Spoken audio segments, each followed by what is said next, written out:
The consulates opened in silence, not with threats, but with sealskin and solidarity. In the frozen capital of Nuuk, diplomats didn't arrive with tanks or treaties of conquest. They came with a message America had forgotten. Sovereignty isn't taken, it's respected. And as Donald Trump's threats to seize Greenland echo across the ice, the world isn't waiting for Washington's permission anymore. It's drawing new lines, and the United States is on the wrong side of them. This is the moment where imperial ambition meets indigenous resistance, where Arctic powers choose sides, and where a U.S. president's words don't command the room, they empty it. Donald Trump has revived his obsession with Greenland, the vast autonomous territory of Denmark. But this time, it's not just talk. His administration has issued explicit threats to take over the island, citing strategic Arctic control, mineral wealth, and military positioning as justifications. Under the banner of America First, Trump frames Greenland as a national security asset the United States cannot afford to leave in foreign hands. The rhetoric is familiar: protect American interests, counter China and Russia in the Arctic, secure resources for the future. But the execution is something else entirely. This isn't negotiation, it's intimidation, and the Arctic is pushing back. On February 7, 2026, France and Canada opened consulates in Nuuk, not in Brussels, not in Washington, in the Greenlandic capital, home to 19,000 Inuit who now find themselves at the center of a geopolitical storm they never asked for. France became the first European Union nation to establish a diplomatic mission on the island. Canada sent its Governor-General, Mary Simon, the first Inuk to hold the office, alongside Foreign Minister Anita Anand and a delegation of Indigenous Inuit leaders. The message was unmistakable: nothing about the Arctic without the Arctic peoples. This wasn't symbolic diplomacy, it was a strategic realignment and a direct rebuke to Trump's colonial-style threats. Naten Obed, president of Inuit Tapiriit Kanatami, stood before the gathering and spoke of fear. He said, "It's a scary time for indigenous peoples watching their homelands become bargaining chips in superpower games." He condemned the disrespect shown to Inuit self-determination and warned of a world where the United Nations and NATO may no longer protect the vulnerable. But he also spoke of new alliances. There are dozens, if not hundreds, of countries all over the world that would be in solidarity with us at this moment. The consulates in Nuuk were proof of that.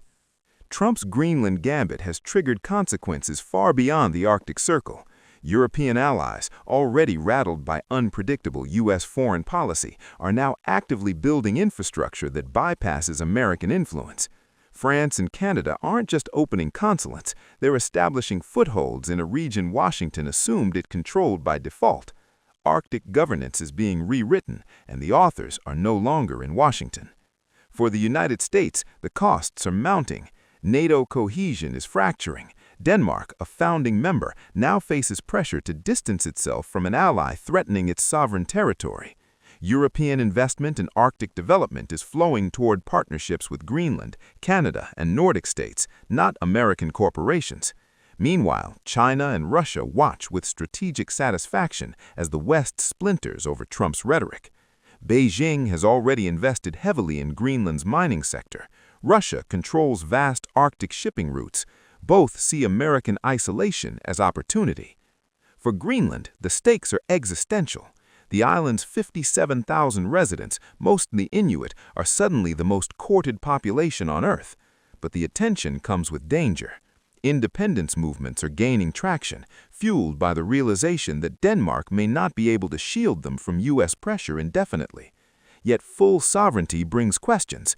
Can Greenland defend itself? Can it manage its resources without being swallowed by larger powers? The consulates offer answers: partnerships, not domination; trade, not threats. This is where empires stumble, not in war, but in miscalculation. Trump's Greenland threats have done what decades of diplomacy couldn't. They've unified Arctic and indigenous nations against American overreach. The opening of consulates in Nuuk isn't just about Greenland, it's about a new Arctic order where the United States is no longer the default leader. Ships that once docked in Alaskan ports now reroute through Canadian and Nordic waters. Trade agreements are being signed in languages other than English, and international institutions, the Arctic Council, the United Nations, even NATO, are quietly recalibrating around the possibility that America is no longer a reliable partner. China and Russia aren't intervening. They don't need to. They're simply filling the vacuum.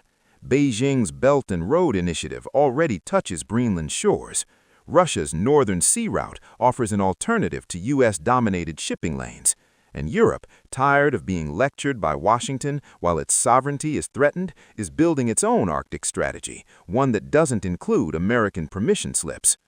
In Nuuk, Natan Obed invoked the hills, covered in Inuit footprints for generations. He said, "Our way of life should be celebrated. It is the foundation of sovereignty." That foundation is holding. America's isn't. The consulates in Nuuk are more than buildings. They're monuments to a shift the United States didn't see coming. America wasn't defeated in the Arctic. It was quietly replaced by nations that chose respect over dominance, partnership over possession. Trump wanted Greenland. The world gave its solidarity instead. Is this how superpowers lose? Not through war, but through isolation they built themselves. The Arctic is redrawing the map, and America's fingerprints are fading from it. Drop your thoughts below. Hit subscribe, because what happens in Nuuk won't stay in Nuuk, and the next chapter is already being written.